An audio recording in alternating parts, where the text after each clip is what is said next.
कहते हैं ना, कांट की हांडी बार बार नहीं चढ़ा करती है। आपको वो कंधार हाईजैक तो याद ही होगा, जो हमारा प्लेन उड़कर कंधार में पहुंच गया था और जिसके बदले में हमें छोड़ने पड़े थे आतंकवादियों को। उसी का बेटा बना हुआ है इस वक्त रक्षा मंत्री तालिबान का, और उससे मिलने पहुंचती है पाकिस्तान की उप विदेश मंत्री हिना रब्बानी खार। लेकिन वहां मीटिंग में हो जाता है बवाल। रक्षा मंत्री मिलने से, बात करने से कर देता है इनकार, और इन सब में सबसे बड़े टेंशन में आ जाता है इंग्लैंड। भारत जानता था ऐसा ही कुछ होगा, इसलिए भारत ने पाकिस्तान को पहले ही इनकार कर दिया था। जियोपॉलिटिक्स में बहुत कुछ चल रहा है, आइए जानते हैं इन खबरों को विस्तार से। हमने आपको बताया था कि किस तरीके से पाकिस्तान की एम्बेसी पर हमला होता है, उसके राजदूत को निशाना बनाया जाता है और राजदूत को निशाना बनाए जाने के क्रम में उसके बॉडीगार्ड को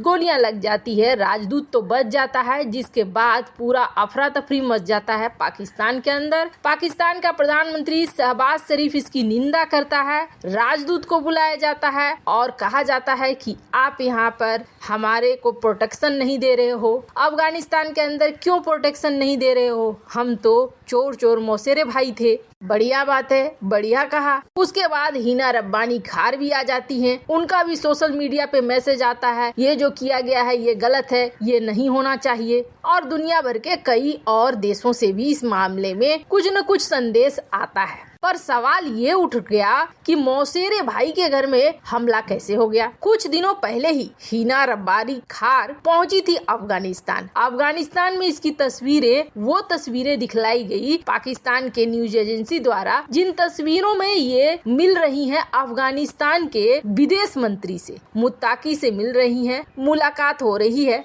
मीटिंग में काफी टेंशन में नजर आ रही है। और इस टेंशन के बीच में हिना रब्बानी खार कहती है कि हमें अपने रक्षा मंत्री से मिलने दो। कौन रक्षा मंत्री? मुल्ला याकूब। ये मुल्ला याकूब कौन है? तो इस मुल्ला याकूब के परिवार का हमारे देश से बहुत बड़ा रिश्ता है, और वो रिश्ता ऐसे है कि ये मुल्ला उमर का बेटा है। ये मुल्ला उमर वही है जो भारत की जो प्लेन हाईजैक हुई थी उसका मुख्य अभियुक्त था। प्लेन हाईजैक करके ये अफगानिस्तान के कंधार में उतार गए थे और वहां से इन्होंने डिमांड किया था कि उन आतंकियों को छोड़ो जो पाकिस्तानी हैं। पाकिस्तानी आतंकियों को छुड़वाने के लिए पूरा प्लान रचा गया था, आईएसआई के द्वारा ये प्लान रचा गया था। और इसमें मुल्ला उमर ने बहुत बड़ा खतरा मोल लेते हुए पाकिस्तान के लिए और आईएसआई के लिए ये अपहरण कांड किया था, जिसके बाद भारत सरकार को आतंकियों को छोड़ना पड़ा था। उसका ही बेटा है मुल्ला याकूब। है तो वैसे आतंकी का बेटा आतंकी, लेकिन इसे बना दिया है तालिबान ने रक्षा मंत्री। अब इस रक्षा मंत्री ने कहा कि हिना रब्बानी खार से हमें नहीं मिलना है। प्रमुखता से छापा गया है कि उनसे मिलने से इनकार कर दिया है मुल्ला याकूब ने। रक्षा मंत्री ने इनकार किया है किसी देश का, तो इसके पीछे रक्षा से जुड़ी कुछ न कुछ वजह तो होगी। अब वो वजह निकलकर सामने आने लगी। पहला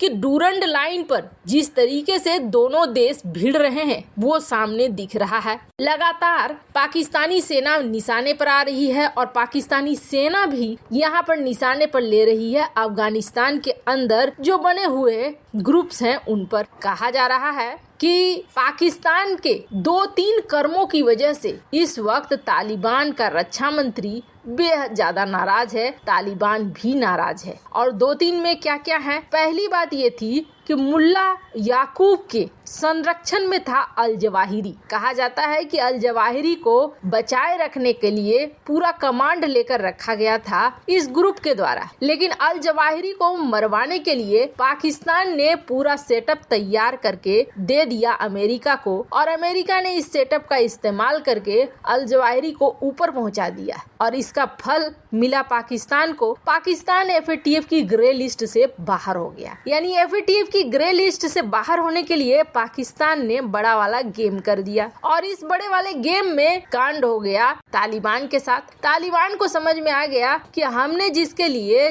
जान की बाजी लगाकर प्लेन हाईजैक करवाया, पाकिस्तानी आतंकियों को छुड़वाया, लेकिन ये तो अपने फायदे के लिए हमारे साथ कुछ भी कर सकते हैं। ऊपर से शहबाज शरीफ ने यूएन में ये स्पीच दे दिया कि अफगानिस्तान अड्डा बन गया है आतंकियों का, यानी यहाँ पर लगातार करो हमले। ऐसा करने के पीछे कारण क्या था? कारण ये था कि टीटीपी पाकिस्तान के लिए बहुत ज्यादा खतरा बन चुका है। टीटीपी खतरा क्यों बना, सीज फायर क्यों तोड़ा गया, तो आपको बता दें टीटीपी ने कुछ महीनों से ध्यान दिया कि सीज फायर तो नाम का है, उनके टॉप के कमांडर रहस्यमयी तरीके से मारे जा रहे हैं। यानी एक तरफ पाकिस्तान की सरकार कहती है कि हम सीज फायर खेलेंगे, हम नहीं मारेंगे, लेकिन दूसरी तरफ ये टॉप के कमांडर को निशाना बनाकर उन्हें उड़ाती जा रही है। मतलब ये सीज फायर वगैरह झूठा है। तो ये ग्रुप भी अब जाकर जो कंधार ग्रुप है उससे जाकर मिल गया, यानी जो ये रक्षा मंत्री है मुल्ला याकूब, इससे जाकर मिल गया कि हम लोग आपस में मिल जाते हैं, पाकिस्तान ने हमारे साथ धोखा किया है। अब कहा जा रहा है कि पाकिस्तान के राजदूत पर जो इस वक्त हमला हुआ है, इस हमले के पीछे